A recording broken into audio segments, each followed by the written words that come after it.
এই শীতে কম্বল দান করা অনেক সওয়াবের কাজ। হ্যাঁ আপু, সেই জন্যই তো আমরা প্রত্যেকবার শীতে কম্বল দান করি।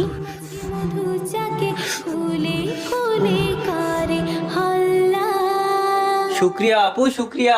এই কে কে কম্বল বিক্রি করবে? এই নাও ভাই। এই নাও ভাই। ভাই তুই বেচবি না কম্বল? তাড়াতাড়ি বেচে দে, 500 টাকা পাবি। ওই দেখ পিছন থেকে আরেক পার্টি আসছে কম্বল দান করতে। আমার মনে হয় এই এলাকায় নতুন এসেছে। আমরা গরিব না, কম্বল আমাদের কাছে অনেক আছে। আমরা তো এখানে শীতে কাপ কাপাই আর টাকা কামাই। বিজনেস ভাই, বিজনেস। না ভাই, আমি এই কম্বল কখনোই বিক্রি করব না। কতটা লজ্জার বিষয় তোমাদের মতো কিছু লোভী মানুষের জন্যই। যারা এই কম্বলের আসল হকদার তাদের কাছে এই কম্বল পৌঁছায় না। বেচারা গরিব মানুষগুলো ঠান্ডায় কাঁপতে কাঁপতে মারা যায়। ওই গরিব মানুষগুলোর মৃত্যুর জন্য দায়ী তোমাদের মতো এই দালালরাই, যারা গরিবের পোশাক পরে গরিবের জায়গায় বিজনেস করতে বসে যায়। শুধু সাহায্যই করবেন না, অসহায় মানুষকে সাহায্য করবেন।